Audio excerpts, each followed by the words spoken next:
Alright, so schedule of the general elections in India has been announced. These elections are for the Lok Sabha or the lower house of the parliament. The polls will be held in 7 phases starting April 19th. Counting of votes will be on June 4th, and this marks the beginning of the mega electioneering season that will see over 900 million people exercise their franchise. India's Election Commission has spoken, unveiling the much-anticipated details for the upcoming elections. On Saturday, March 16, the Election Commission announced that the Lok Sabha elections will unfold in 7 phases, commencing on April 19. 21 states will cast their votes for Lok Sabha candidates in the inaugural phase on April 19, and results will be announced on June 4. We'll do it in 7 phases, as was done last time. 7 phases. Phase 1 will start from 20th March notification, 5 days from now. And last date of withdrawal would be 30th March and date of poll would be 19th of April. 7th phase notification will be on 7th of May and polling on 1st of June.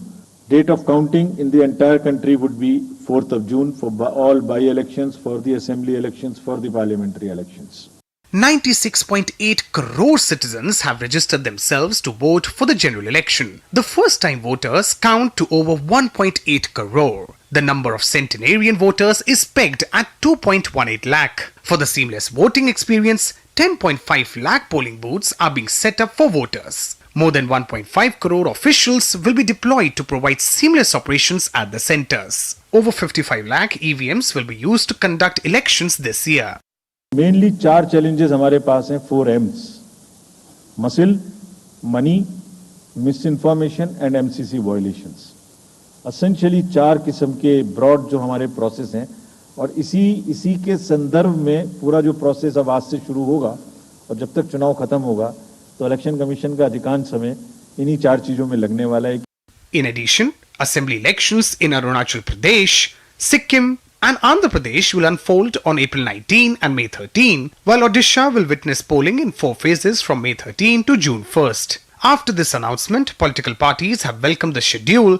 India's Prime Minister Narendra Modi said that the BJP NDA are fully prepared for elections and they are going to the people on the basis of their track record of good governance and service delivery across sectors. As dates are announced, the Model Code of Conduct has also come into force that political parties have strictly adhered to. With growth in every voter category, the upcoming polls to elect the 18th Lok Sabha is a promise to be a testament to India's democratic spirit. The 7-phase general election will see 2 rounds in the month of April, 4 in the month of May and 1 in June, with the big judgment day on the 4th of June. The great Indian election is all set to make every political party sweat in the hot summers in India. With my colleague Rishi Kumar and video journalist Pramod Negi, this is Anil Thomas for DD India from New Delhi. And with the announcement of the general election schedule by the Election Commission of India, the Model Code of Conduct has come into effect. The code plays a crucial role in ensuring free and fair polls. Our next report has the details.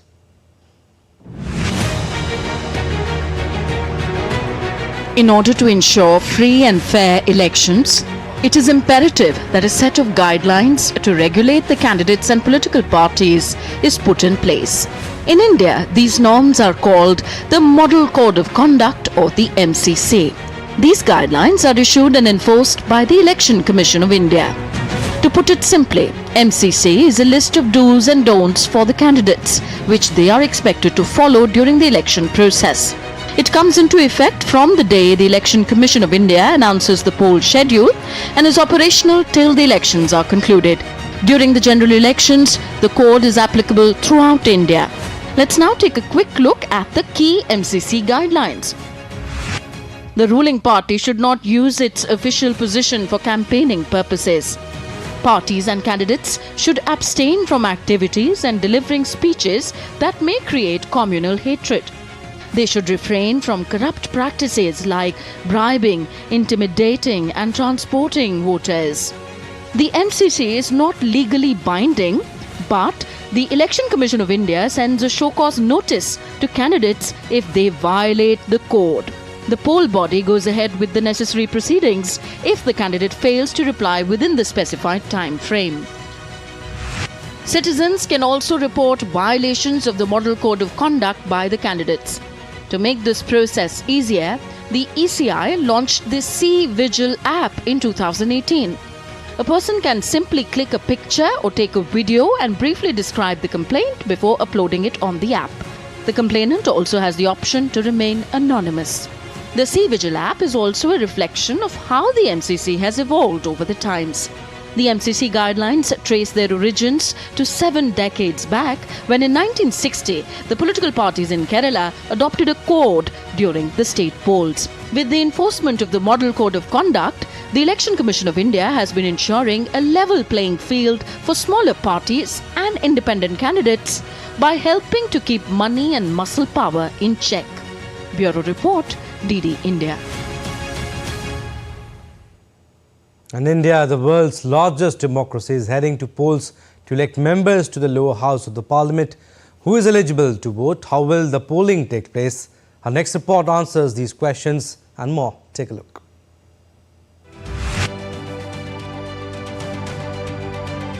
Over 960 million registered voters and more than 1 million polling stations. Holding general elections in India is no mean feat. The task is carried out by the Election Commission of India, an autonomous constitutional authority responsible for conducting polls in the country. Candidates file their nominations with the ECI. India has a bicameral legislature comprising the Rajya Sabha or the upper house and the Lok Sabha or the lower house. The general elections are held every 5 years to elect members of the lower house, which has 543 seats at present. India has a multi-party system. A government is formed by either the party which gets the majority or an alliance. The general elections follow the first past the post system, in which the candidate with the most votes wins. Every citizen above the age of 18 is eligible to register as a voter. A person cannot be enrolled as a voter in more than one place. Voting is done through an electronic voting machine or EVM. EVMs are specifically designed, manufactured and used according to the ECI's rules. So how does an EVM work? Voters press a button next to the name of the candidate of their choice on the machine. A paper slip showing the serial number, name and the symbol of the candidate of their choice is generated and is visible through the transparent window of the voter verifiable paper audit trail or VVPAT. VVPAT ensures that the system is more transparent and accurate. An EVM can record a maximum of 2000 votes, but generally it's used to record 1500 votes or less. After the polls have been conducted, the EVMs are transported under security to strong rooms located on the premises of the counting center.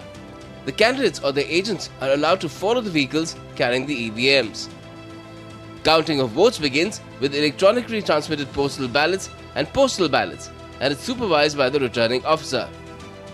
Counting of votes captured in EVMs can start 30 minutes after the counting of postal ballots begins. A major benefit of electronic voting machine is that it has sped up the counting process in comparison to paper ballots.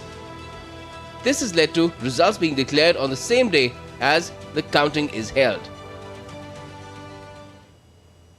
And in a daring display of prowess, the Indian Navy executed a meticulously planned operation in the Arabian Sea, culminating in the surrender of 35 pirates and the safe rescue of 17 crew members from a distressed vessel. The operation, spearheaded by the Indian warship INS Kolkata, unfolded over 14 tense hours, showcasing the Navy's unwavering commitment to maritime security and humanitarian rescue missions. The Indian warship had carried out the interception of the pirate ship ruined almost 2,600 kilometers from the Indian coast and forced the pirate ship to stop through calibrated actions, which were augmented by INS Subhadra, Hail RPA P-8I maritime patrol aircraft and Marcos Prahars airdropped by C-17 aircraft. This coordinated effort ensured the swift and safe evacuation of the distressed vessel's crew, leaving no room for error or compromise. By swiftly neutralizing the pirate threat and ensuring the safety of those aboard the distressed vessel, the Indian Navy reaffirms its status as a formidable guardian of the seas. Now let's take a look at other stories making news. Indian political party BJP's overseas friends of UK organised a spirited car rally in London dedicated to showcasing their support for Indian Prime Minister Narendra Modi and the political party BJP in the upcoming general elections in India. The rally commenced from Kashleva Patidar Samaj complex in Northolt and culminated at the Swaminarayan Baptist Temple in Wembley. The Indian government to conduct the foundational literacy and numeracy assessment test as part of New India Literacy Program on Sunday across 23 states. Around 3.7 million learners will appear for this important nationwide assessment, which comprises 3 subjects: reading, writing and numeracy. The program aims to improve the literacy levels in India. On March 12th, a devastating forest fire broke out in a reserve forest near Kunnur of South India's Tamil Nadu. The fire destroyed around 30 hectares of land and threatening the region's biodiversity. With the situation escalating, the Indian Air Force was mobilized on March 16 to assist in extinguishing the blaze using aerial firefighting techniques.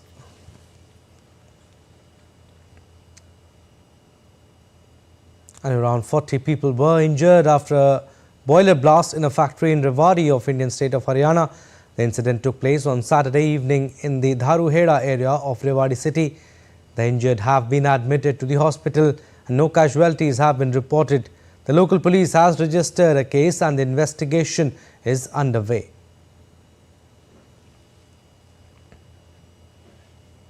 Alright, still to come on this edition of DD India Live. A second aid ship loaded with food and other supplies for Gaza ready to sail from Cyprus. Volcano erupts in Iceland for the 4th time, over 4,000 residents affected. And St. Patrick's Day is being celebrated around the world.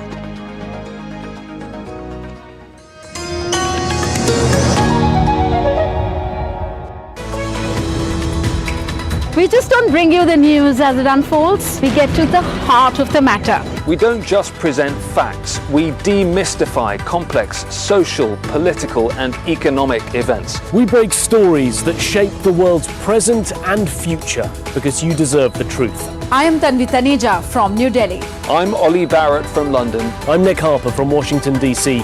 Join us on DD India Global Monday to Friday at these times.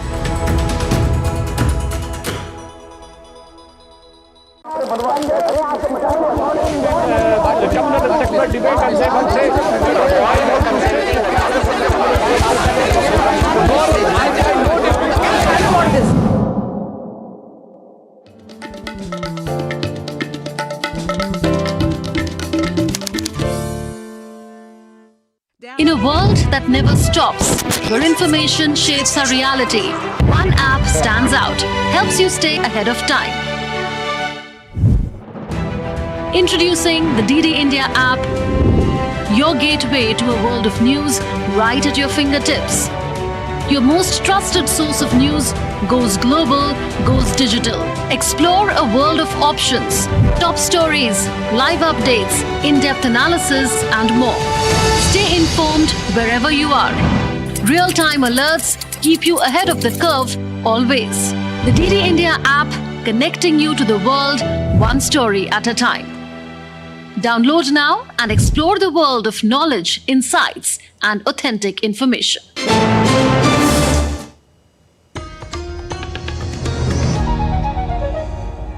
Welcome back. You're watching DD India Live. I'm Abhishek Mahajan. Some more stories. Sunday is the final day of Russian presidential election in which incumbent Vladimir Putin is expected to secure yet another term in the office. Moscow accuses the West of encouraging extremism at the presidential election in Russia as over 20 regions detained people attempting to pour dye into ballot boxes or set polling stations on fire. DD India's Dasha Charnishova has more about the voting on the second day. The turnout in Russian presidential election on the second day of the voting reached 55%, according to the Central Election Commission. Authorities say they recorded thousands of attacks against the election cyber infrastructure, as well as the websites of the state services and the ruling United Russia Party. Several attempts to interfere with the election process have also been recorded, including attempts to put dye into the ballot boxes. Russian Foreign Ministry spokesperson Maria Zakharova said that the Western countries are encouraging individuals to extremism at polling stations. In the meantime, Ukrainian shelling in the southern Russian city of Belgrade killed 2 people. A drone attack caused fire at a Russian oil refinery in the Samara region. And Russian Ministry of Defense said it thwarted yet another attempt by the Ukrainian armed forces to cross the Russian border. Moscow says the purpose of strikes on Belgrade was to disrupt the course of voting in the Russian presidential election. But authorities in Belgrade say the turnout is nevertheless over 70% already. Dasha Cherneshova reporting in Moscow for DD India. And one of the Russia's presidential candidates, Leonid Slutsky, voted with his mother Natalia Kabanova at a polling station in Moscow on Saturday. Slutsky is the leader of the ultra-nationalist Liberal Democratic Party of Russia. He took over as the party's permanent leader after the LDPR's veteran firebrand leader Vladimir Zhirinovsky died in 2022. Slutsky has long chaired the Parliament's International Affairs Committee. He has spoken of the need for Russia to win in the conflict with Ukraine and of the importance of keeping food prices down. And the Russian Defense Ministry released a video showing a military personnel casting their ballots during early voting for the country's next president on Wednesday. The military personnel of the 29 Guards Combined Arms Army of the Vostok group of troops took part in the rare areas of Special Military Operation Zone. The voting was organized at mobile polling stations in the rare areas of the Special Military Operation in full compliance with the requirements of the law. Now, Russia accused Ukraine of using terrorist activities to try to disrupt its presidential election on Saturday. Former President Dmitry Medvedev criticized protesters for setting fire to voting booths and pouring dye into ballot boxes. The Russian Foreign Ministry reported that Kiev intensified its terrorist activities during the election and requests more financial assistance and lethal weapons. The head of the Electoral Commission, Ella Pamfilova, said that in the first 2 days of voting, there had been 20 incidents of people trying to destroy voting sheets by pouring various liquids into ballot boxes, as well as 8 cases of attempted arson and a smoke bomb. Medvedev warned those responsible could face treason sentences of 20 years. And Ukraine's Interior Minister Ihor Klimenko visited the wounded on Saturday following a deadly Russian missile attack on Odessa. A video released by National Police of Ukraine in Odessa region showed Klimenko visiting the hospital. The minister instructed his ministry to review and amend the emergency services approach to emergency response, taking the situation on the ground into account. A Russian ballistic missile attack struck a residential area in the Ukraine's Black Sea port city of Odessa on Friday, killing 21 people and wounding more than 70. Ukrainian President Volodymyr Zelensky praised his armed forces, security service and main intelligence directorate for the new Ukrainian long-range capabilities and said Ukraine can exploit Russian military ability with their weapons. In the recent weeks, many have already seen that the Russian war machine has vulnerabilities and that we can exploit these vulnerabilities with our weapons. I thank the armed forces of Ukraine, the security service of Ukraine, the main intelligence directorate for the new Ukrainian long-range capabilities. Of course, thanks to our defense industry complex, everyone working for the Ukrainian strength, because what our own drones can do is truly a long-range Ukrainian capability. Ukraine will now always have its own striking force in the sky. All right, shifting focus now. Venezuela's President Nicolas Maduro will run for a second re-election to secure another 6-year term in voting plan for July 28. Maduro, a 61-year-old former union leader, was proclaimed as the Socialist Party's candidate by Vice President Diosdado Cabello and took the stage at a large sports arena to address supporters. Candidates have until March 25th to register, and it remained unclear whether the opposition will name a replacement for Machado, who is under increasing pressure to pick a substitute. Venezuela has suffered hyperinflation and an unprecedented economic collapse since Maduro took power in 2013 after the death of his mentor, President Hugo Chavez. The country has seen intermittent waves of protests against the ruling party and Maduro, particularly between 2014 and 17, resulting in dozens of arrests and killings. The main opposition parties boycotted the 2018 presidential election and refused, along with the US and others, to recognize Maduro's victory. Now, a second aid ship loaded with food and other supplies for Gaza was ready to sail off soon after the first vessel successfully delivered humanitarian resources. The second ship, with 240 tons of aid, was moored at Larnaca port awaiting a signal to sail. US-based charity World Central Kitchen, which arranged the mission with the UAE, and Spanish charity Open Arms, with support from the Cypriot government, said the new shipment included pallets of canned goods and bulk products. WCK said the second boat also had 2 forklifts and a crane to assist with future maritime deliveries to Gaza. A cruise ship would accompany the cargo boat with 8 workers to operate the machinery and offload the aid. Almost 200 tons of food arrived in the enclave late on Friday, the first shipment in a new aid route to the Gaza. In the first mission, the charity offloaded aid onto a makeshift jetty WCK built from the rubble of destroyed buildings. And German Chancellor Olaf Scholz urged Israel to allow humanitarian aid access to Gaza on a large scale. On his 2-day trip to the Middle East, Scholz meet Jordan's King Abdullah and also to meet Israeli Prime Minister Benjamin Netanyahu. German Chancellor Scholz stressed on the need for aid to reach Gaza and said the Air Force dropped pallets with 4 tons of relief goods by air into the enclave on Saturday.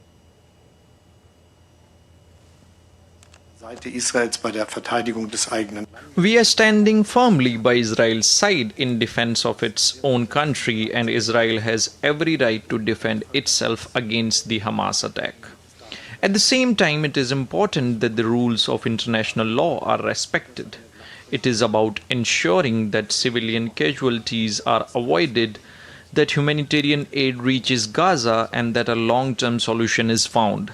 I will do all of this intensively during this visit, and that is why it is necessary now, precisely at this point in time. Humanitäre Hilfe nach Gaza möglich zu machen.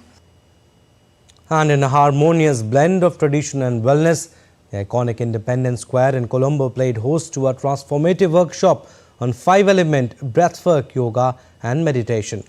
Over 200 people participated in the event. Among them were members of the police force, defense personnel and seasoned yoga practitioners, all united in their pursuit of inner peace and holistic well-being. Through invigorating sessions and mindful practices, attendees delved into the depths of self-awareness and spiritual growth. And spewing smoke and bright orange lava into the air in sharp contrast against the dark night, visuals of a volcano that erupted in Iceland on Saturday for the 4th time since December. A video shot from a helicopter showed fountains of molten rock soaring from a long fissure in the ground, and lava spreading rapidly to each side. Authorities had warned for weeks that an eruption was imminent on the Reykjanes Peninsula, just south of Iceland's capital, Reykjavik.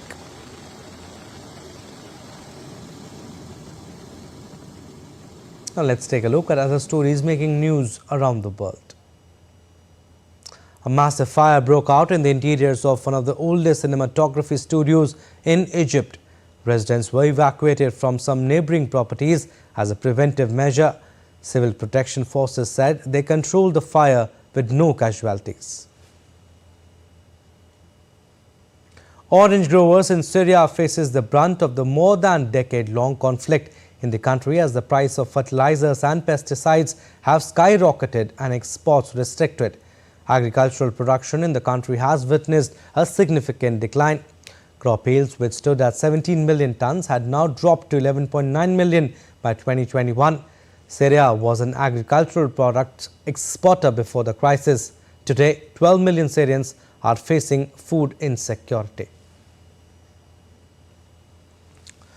New York's Fifth Avenue turns green as large crowds decked out in festive emerald attire turned out to cheer on the thousands of marchers in the annual St. Patrick's Day parade. Marching bands walked the parade to celebrate Irish heritage, drawing visitors' attention from around the US and internationally.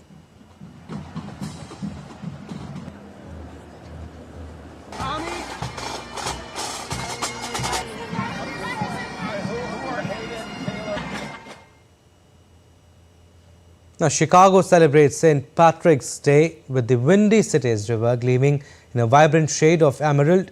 The festive occasion drew attention of thousands of onlookers across the globe who watched the Chicago River transform into luminous green canvas, covering a quarter-mile stretch by infusing 50 pounds of environmentally friendly green dye. When the Americans throw a party, they...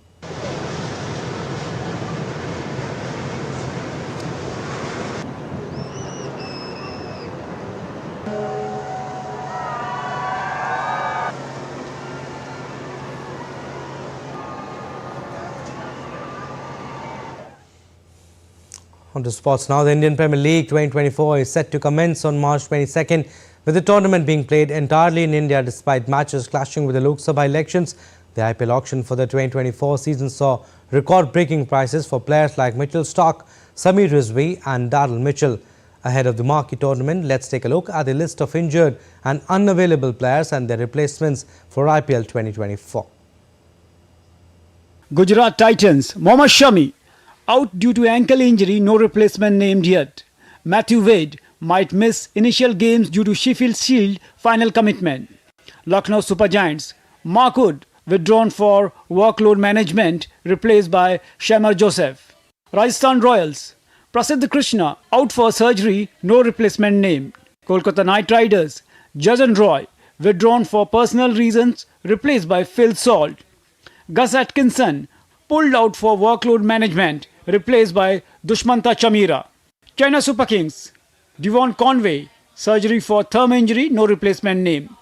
Delhi Capitals, Harry Brook withdrawn due to personal reasons, replacement not named. Lungi Angidi ruled out due to back injury, replaced by Jake Fraser McGurk. Narayan Singh support for DD India. And that's all for this edition of DD India Live, but do let us know your thoughts on the news of the day. You can connect with us on Facebook, X, formerly Twitter and Instagram. We'll be back with more news as it breaks here on DD India. I'm Abhishek. From all of us here in Delhi, thanks for watching DD India Live.